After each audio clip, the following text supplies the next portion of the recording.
Ang mabuting balita ng Panginoon ayon kay San Lucas, chapter 11, verse 14 to 23.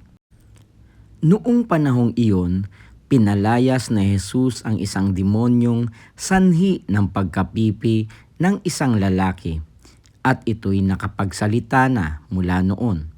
Nang gilalas ang mga tao, ngunit may ilan sa kanila ang nagsabi, "Si Beelzebul na prinsipe ng mga demonyo ang nagbigay sa kanya ng kapangyarihang magpalayas ng mga demonyo." May iba namang nais siyang subukin, kaya't nagsabi, "Magpakita ka ng kababalaghang magpapakilala na ang Diyos ang sumasa iyo."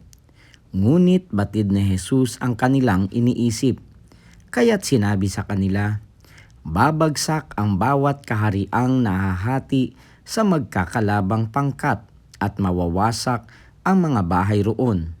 Kung maghimagsik si Satanas laban sa kanyang sarili, paano mananatili ang kanyang kaharian?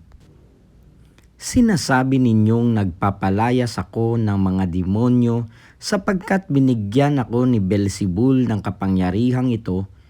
Kung ako'y nagpapalayas ng mga demonyo sa pamamagitan ni Beelzebul, sino naman ang nagbigay ng kapangyarihan sa inyong mga tagasunod na makagawa ng gayon? Sila din ang nagpapatunay na maling-mali kayo. Ngayon, kung ako'y nagpapalayas ng mga demonyo sa pamamagitan ng kapangyarihan ng Diyos, nangangahulugang dumating na sa inyo ang paghahari ng Diyos.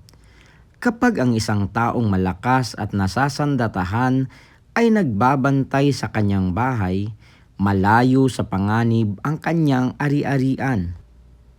Ngunit kung salakayin siya at talunin ng isang taong higit na malakas, sasamsamin nito ang mga sandatang kanyang inaasahan at ipamamahagi ang ari-ariang inagaw.